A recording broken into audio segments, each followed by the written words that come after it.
Hey everyone, thanks for joining us on the Week in Review. I'm Amanda Vinicky. Even as easy as ABC and 1, 2, 3. Within weeks of becoming the U.S. Secretary of Education, Linda McMahon wipes out half her agency's workforce, gutting the Chicago office responsible for enforcing civil rights laws. Hell no. We will fight back. We will resist this move with everything we have. Governor J.B. Pritzker says gutting public education is tantamount to dismantling democracy. President Trump and his bootlickers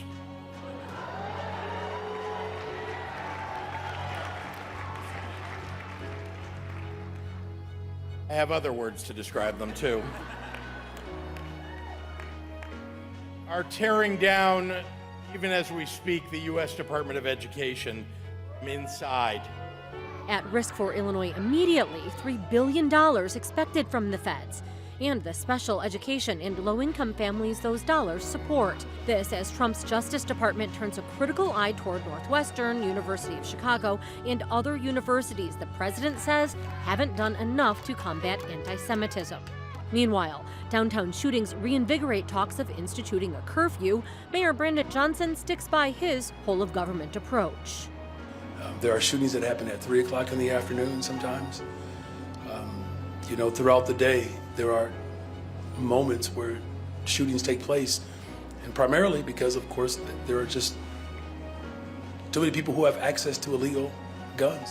Plus, a plan to store polluted sediment along the lakefront gets scrapped, drivers line up for real IDs, and the CTA drives forward with cameras to capture cars that illegally use bus lanes. And now to our Week in Review panel. Joining us are Mitchell Armentrout from the Chicago Sun-Times, Rufus Williams from WVON, Melody Mercado from Block Club Chicago, and Nader Issa also from the Sun-Times. Now, before we get to the Department of Education, we have some news that has developed within the hour or so, and that is that the Senate advanced this continuing resolution that funds the government, prevents a shutdown, but it took some Democrats in the Senate to do it. Mitch, that includes Illinois' own Dick Durbin. Why did he side with the GOP despite tweeting out he doesn't like what's in the continuing resolution? Well, no Democrats like what they see in this resolution. This is a spending plan that was forced through by President Trump and his allies in Congress. And this is causing a rift, among Democrats across the board. We saw Governor Pritzker today come out against this spending plan. He called on the senators not to approve this, to Democrats to sign on with this. There's an argument to be made that a government shutdown creates more havoc than the Democrats want to create. But there are others who say that this is not the time to cave to President Trump and his demands. Yeah, and so Melody, you have Durbin taking that first line of thinking, saying that you don't want to have a government shutdown and more chaos on top of the chaos that has already been, he says, wreaked by both the president and Elon Musk. And then you had Governor Pritzker saying that Democrats have the power to stop Trump and Musk and they should use it. Do they have the power actually, or is this going to, as Mitch alluded to, further cause a rift in the party, taking away power from Democrats to try and brunt the actions of the president? I think it's been definitely a push and pull here to try to figure out what the strategy is going to be. It's pretty much, damn if you do, damn if you don't sort of a situation. There have been federal workers that wanted to shut down in order to, have the possibility to negotiate against what Trump has been doing, which is laying off thousands of workers. But then on the other hand, if you have a government shutdown, people are not getting paid. The last time this happened, I saw so many stories about federal workers that were struggling. And I think at this point, Democrats are trying to say, at least we're doing the good thing to keep the payroll going. And also questions, I believe, as well, of if you would lose some of the victories that Democrats have had in court pushing back against Trump's measures if there isn't any sort of budget to fund the government. So let's move now, Nader. Go ahead, please. Yes, Rufus. I find it frustrating because this was an opportunity that the Democrats did have to have some pushback against what's been coming out of Washington.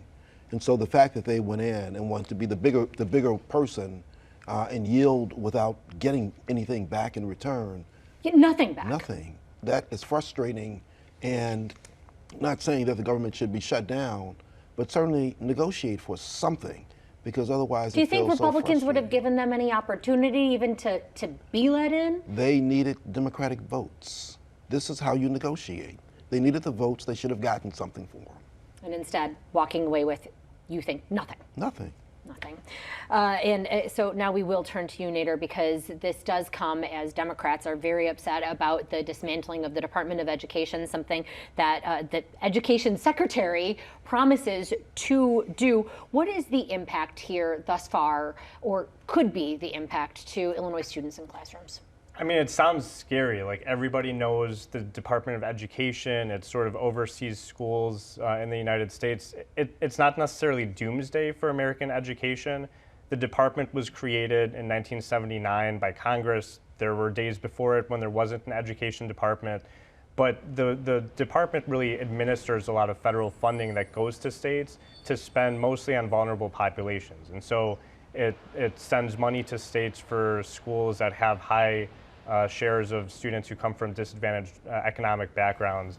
It sends money to schools to help students with IEPs, which is special education. And they also oversee civil rights laws and discrimination and federal student aid for students going to college. So the department administers these things, and when you fire the people who administer these things, you're not shutting down the department, but you're sort of getting rid of the method of getting that money to the states. Grinds to a halt potentially. What about the economic factor, the budget factor? Are we seeing, we talked about the governor estimated $3 billion set to come Illinois' way for education. He said that $3 billion he thinks is at risk in Illinois, and because what we said, it's not that the money is being shut off right now, but the people who administer that funding. In CPS, it's about 16% of the school district's budget that comes from federal funding, and so it's a lot of money. It's over $1 billion. The district's already dealing with deficits. They have a $500 million deficit next year that they have to grapple with, and so it's coming at a bad time, a year or two after federal pandemic relief funding is running out, and that really papered over a lot of deficits for government agencies, including for the schools. And there's sort of those two parallel stories where there is both the actual dollars that are set to come agencies' ways for particular programs, but then there's also this matter of if you don't have folks in the government administering the money, I'm hearing increasingly from government sources that they're not able to function. They don't know if they can continue, even if the grant program is supposed to be continuing. There's nobody answering their calls at the federal government to ensure or answer those questions or to give sign-offs. Rufus. $3 billion is not nothing. When we talk about our schools throughout the state, and particularly in the city, when we continue to push for more funding, we continue to see where the gaps are, to say that you would take out $3 billion out of the state, that's a lot. And again, I go back to when is there the fight? When is there the push against these things? Or are they just being accepted as they come?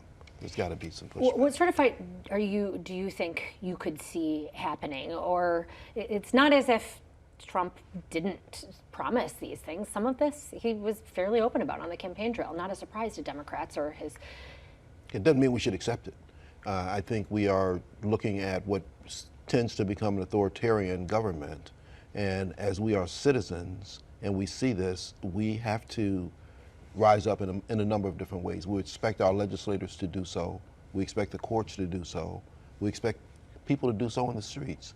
But to be silent in the face of all these things that are coming is problematic on every single level. So Mitch, Pritzker has not been particularly silent, and when he earlier this week spoke to the state's largest public teachers union, he really got in some zingers. He talked about the Doge bags in the federal government and in the White House. This was, of course, a speech to a very friendly audience. He got a lot of praise and a standing ovation from the state's largest teachers union. Is this sort of rousing speech campaign-style rhetoric, or do you think his saying, we're going to take the fight to the feds is accurate? I think, as we've seen Democrats at the national level just sort of struggle to kind of pick a lane when it comes to addressing the Trump administration, Governor Pritzker has very clearly tried to position himself as the attack dog, the guy who's going on national news on seemingly a weekly basis, appearances, on Jake Tapper, MSNBC, just kind of get his face out there. Obviously, we've speculated for years that he's got interests in running for the White House in a few years, and he's obviously, his team has decided that going head on against Trump is the best way to try and court voters, and I think we'll see in the midterms exactly how that works out. But meanwhile, Melody, he says that Illinois does not have the money to make up these losses when it comes either to Medicaid, when it comes to education funding cuts. Meanwhile, you do have Illinois among the states that are taking the federal government to court, especially in terms of this Department of Education, or at least most recently. What is the justification for saying that these moves to dismantle the education department are illegal?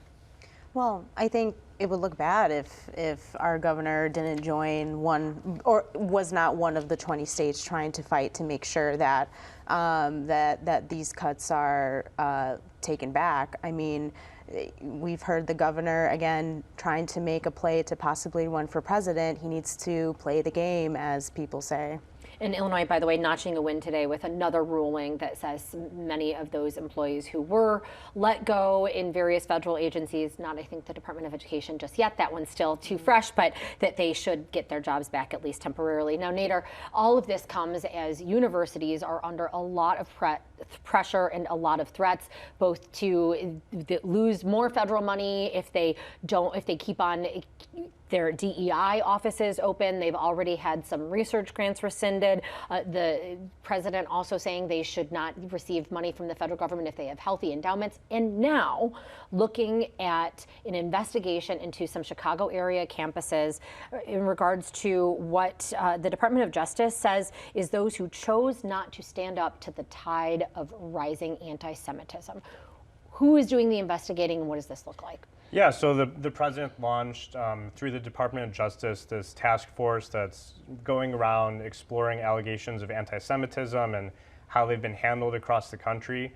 And you're right, there are a lot of issues that they're sort of picking off to go after blue cities, blue mayors, blue states and governors. And so it's the same mayors, most of the same mayors that the Department of Justice now wants to talk about anti-Semitism with, that they talked to about sanctuary cities and in DC a couple weeks ago. Chicago, New York, Boston. And LA now instead of Denver. And so this is something that, the mayor's office said in Chicago, we've denounced anti-Semitism. Others have pointed to keeping Jewish students safe on campus and schools. The universities have said that that's a priority for them.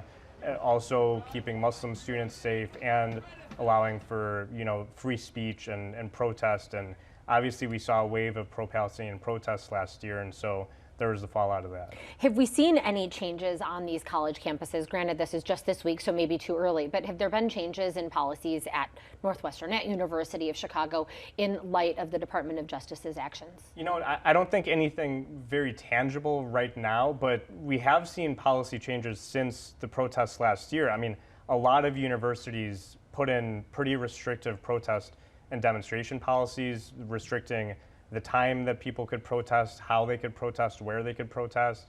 And so that's sort of been the major fallout so far, but they're vowing to cooperate and make sure that they are protecting students of all faiths, of all races. Now, Rufus, I'm curious, why send this letter to Mayor Johnson and focus on cities versus, say, states that also, of course, house these campuses, especially when you have Governor Pritzker so openly antagonistic? Why the focus on Johnson over Pritzker? Because he doesn't like Johnson. Because Johnson has been very clear and direct on some of the things that he said. Pritzker, I love Pritzker. He's a billionaire. He can say things a lot of other people can't, won't, without concern about what the implication of that would be. So as he comes into the mayor with these things, no different than when the mayor goes to Washington to talk about sanctuary cities, there just seems to be a target on democratic cities. And so he comes into democratic cities to push against all of that. And there is also, Northwestern, for example, it's in Evanston. It's not in Chicago. Right. And it's a private university. So what's the mayor of Chicago supposed to do? The University of Chicago is here, DePaul, We saw the encampment that Chicago police shut down at the School of the Art Institute of Chicago.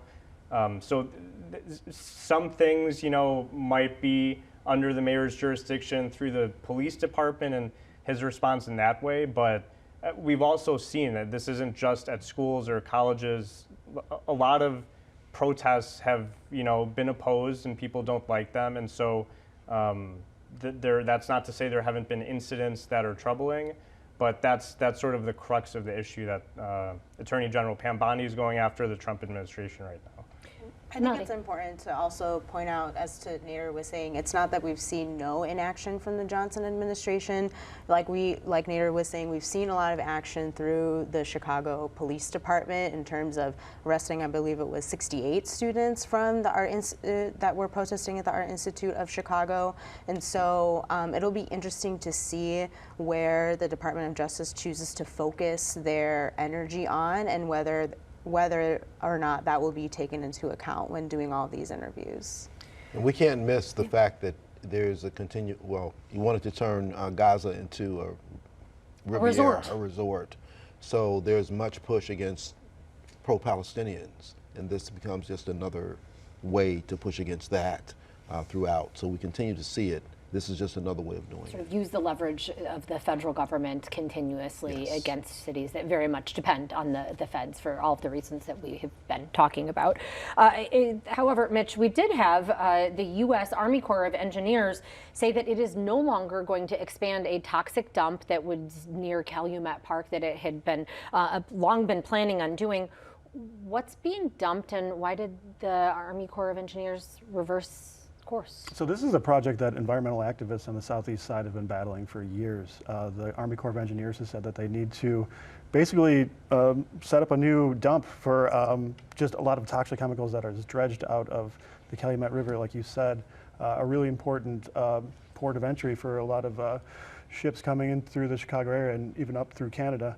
And essentially what activists were able to force the hands of was they got the Illinois EPA on their side and filed a lawsuit to stop this, and essentially the Army Corps of Engineers just waved the white flag on this one. So do we know where this material is now going to go, or what next steps are? It doesn't vanish.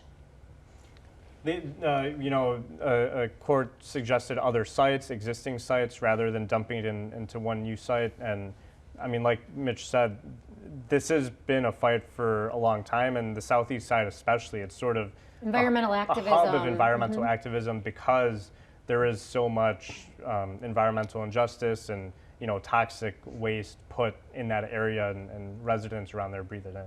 And we continue to see this around the country. There are always these communities that are the poor communities, the underserved communities, where you find environmental issues because seemingly the people there don't have a voice. And so these things happen because you don't hear back from the people who are there. Which is where environmental advocates are very much claiming victory. And another piece of relatively good news for environmental activists especially, Chicago's air pollution has actually improved, it seems. We are the 7th worst air quality in the United States, and considering we're the 3rd biggest city, that's, I guess, somewhat surprising. What has improved, Melody? So it seems why? So it seems that it's part of the warmer winters, so climate change is playing a part into this, where because winters haven't been as cold as in the past, that nobody is burning their wood fireplaces as much, so it's not contributing to pollution in the air. That was something that was mentioned in the report, and I thought that was very interesting. In addition to that, we don't have a giant wildfire that's coming down from Canada, which definitely affected Chicago's air quality back in, what was it, 2023 now, 2024? Yeah, Yeah, so time is a flat circle.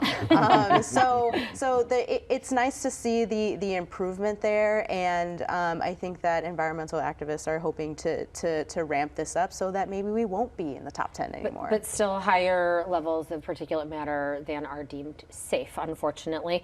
Now let's go, Nader. CPS data, some 700,000 current and former pupils at Chicago Public Schools have had their data hacked, and now it is in the hands of Russian hackers. So what information are we looking at, and was CPS a target? Yeah, it seems that this was a sort of deliberate attack trying to get data. It also seems that we can write this story, the same story every few years. This happens a lot, unfortunately. There are hacks and data breaches at CPS. There wasn't any, very sensitive personal information taken. There was no social security numbers, addresses, anything like that. The breach was mostly around Medicare and Medicaid information. And so there's sort of nothing that hackers can do with that information right now. Families shouldn't, be worried that they'll have identity theft or anything like that. But that information can then be used in a sort of phishing attack.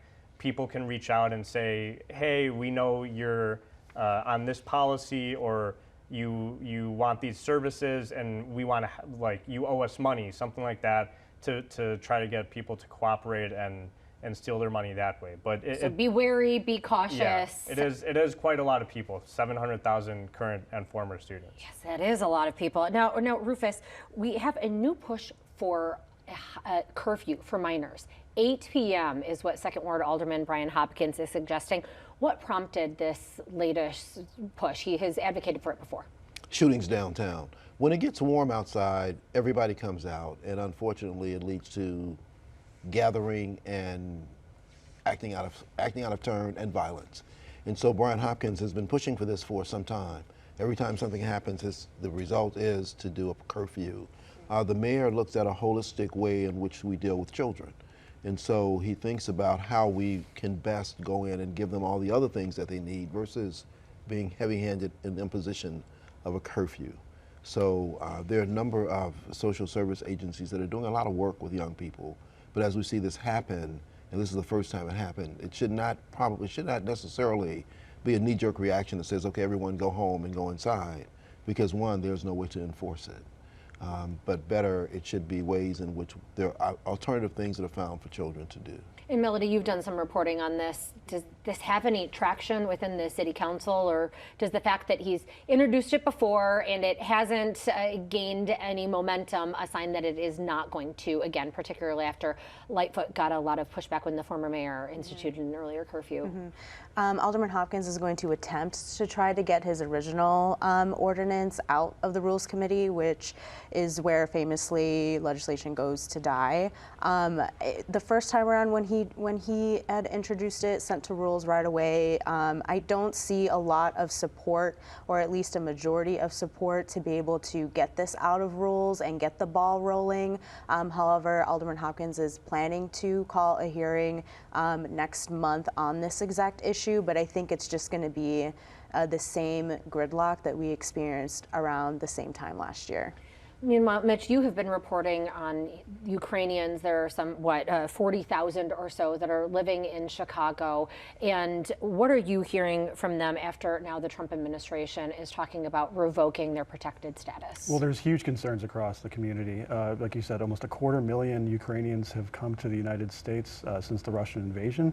And yeah, almost 50,000 Ukrainians now are living in Chicago on a temporary humanitarian parole status, which basically gives them a 2-year sort of streamlined process to living in the United States legally. This is a system that former President Joe Biden set up, and current President Trump has now hinted that he might rescind these protections for Ukrainians.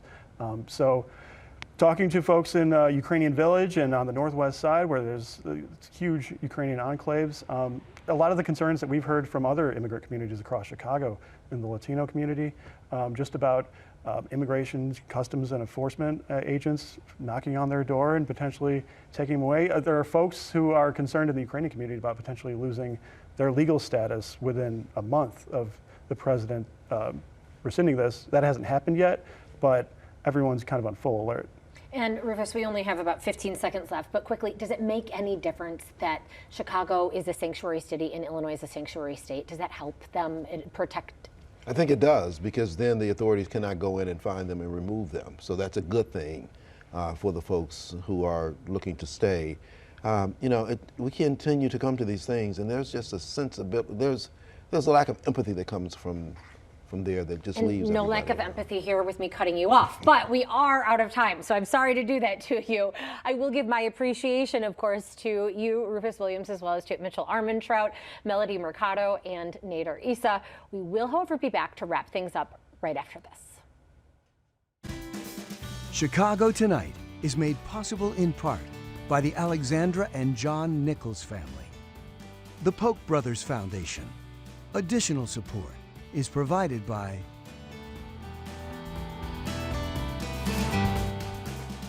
And that is our show for this Friday night. Check out our website for the latest from WTTW News, including whether the Chicago Rivers dye job is getting this weekend is bad for fish. That is at the WTTW.com/news. And now for the Week in Review, I'm Amanda Vinicky. Thank you for watching. Stay healthy and safe, and have a good night. Enjoy those St. Patrick's Day festivities if you are going to partake. Mitch, we have seen some long lines of folks getting their real IDs after, what, a decade or so. Finally, there is a real deadline. What do people need to know?